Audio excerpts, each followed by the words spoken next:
بسم اللہ الرحمن الرحیم وَأَمَّا بِنِعْمَةِ رَبِّكَ فَحَدِّثْ۔ محترم بزرگ و دوستو، معزز سامعین کرام، اللہ کی ذات سے امید ہے کہ آپ بخیر و عافیت زندگی بسر کر رہے ہوں گے۔ یہ جو اسکرین پر نظر آ رہا ہے، مسجد و خانقاہ مدرسہ قمر الزماں، وسیع آباد، انبیکا نگر، دھولیا، یہاں پر میرا سفر ہوا اور نماز فجر باجماعت ادا کرنے کی توفیق ہوئی، اور مفتی ارشد صاحب نے مسحور کن آواز میں جو نماز میں قرات فرمائی، الحمدللہ، ایک قرآن کریم کو زینوا القرآن باصواتکم، کہ اپنی آواز کے ذریعے سے قرآن کریم کو مزین کریں، بڑی خوشی ہوئی۔ بلکہ مفتی صاحب نے یہ 2 منزلہ عمارت ہی نہیں کہا جا سکتا اسے، بلکہ پترے کا شیڈ ہے، عربی سوم تک یہاں پر الحمدللہ تعلیم ہے، حفظ کے 2 درجے ہیں، اور ان کے اپنے اساتذہ سے کچھ دیر ملاقات اور بات چیت بھی ہوئی۔ محترم بزرگ و دوستو، کتاب اللہ سے وابستگی، قرآن سے وابستگی، اللہ کے گھر سے وابستگی، اساتذہ کرام سے وابستگی، اور موصوف حضرت مولانا قمر الزماں صاحب کی نگرانی، یہ تو ایک ہمارے اوپر ایک سایہ ہے۔ اللہ والوں کے قدم بھی اگر گرتے ہیں، بلکہ یہ فرماتے تھے مولانا غلام صاحب دامت برکاتہم کہ ایک وقت امت پر ایسا آئے گا کہ تم ان لوگوں کو دیکھنے سے بھی محروم ہو جائیں گے جنہوں نے اللہ والوں کی زیارت کی ہے۔ بھائیو، بزرگ و دوستو،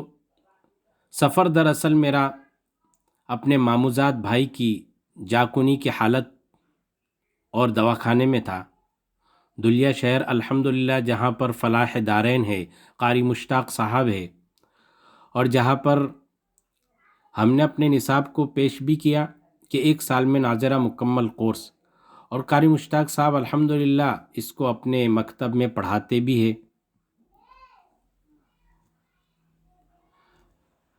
جب اللہ تبارک و تعالی قرآن سے، مدرسے سے اور مسجد سے کسی کو جوڑتا ہے، جب میں لبے سڑک کھڑا تھا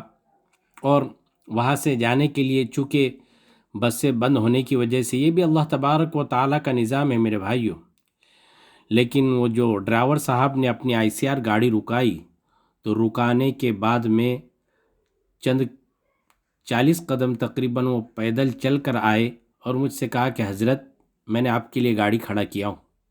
اس کے بعد میں وہ بیٹھے اور چلانے لگے، دین و دنیا کی باتیں ہوئی۔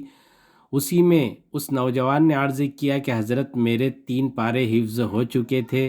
لیکن افسوس کہ میں پڑھائی نہ کر سکا۔ تو میرے بھائیو، بزرگ و دوستو، کبھی ہمارے ذہن میں یہ بات آتی ہے، ربنا ما خلقت ھذا باطلا، کہ جو طلبہ اپنے اساتذہ یا ادارے سے چلے گئے یا رخصت ہو چکے، یا کسی معذوری یا مجبوری کی وجہ سے وہ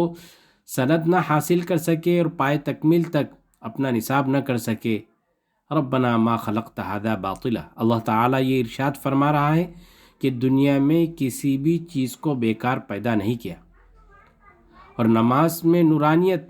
بلکہ دواخانے میں ہی میں جب وضو بنا کر آنے لگا تو ایک شخص نے سلام کیا، اور میں نے جب اس سے قبلہ معلوم کیا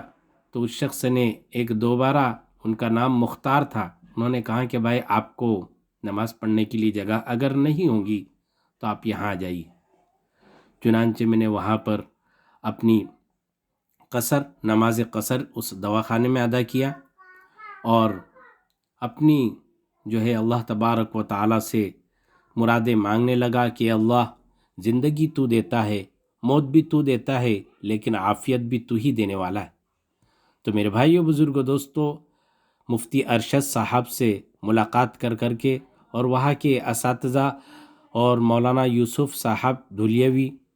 یہ ایک نوجوان عملہ ہے، ہاں، ایسا نوجوان عملہ ہے جو پترے کے شیٹ میں اپنی ڈبل منزلہ عربی سوم تک تعلیم اور پھر ان کی محنت اور مجاہدے یہ تو اللہ ہی جان سکتا ہے۔ بس میں دعا کروں گا کہ ہمارا ایک نصاب ہر گھر قرآن سکھاؤ، ہر گھر مکتب بناؤ، اس کے تعلق سے بھی محنت کرے، اور مکاتب کو اگر ہم نے مضبوط نہیں کیا تو میرے بھائیوں، بزرگوں، دوستوں، معزز سامعین، باطل متحد ہو چکا ہے، باطل مضبوط ہو چکا ہے۔ اللہ تبارک و تعالی ہم سب کی حفاظت فرمائے اور نیک اور جائز تمنا کو پوری فرمائے۔ وآخر الدعوانا الحمد للہ رب العالمین۔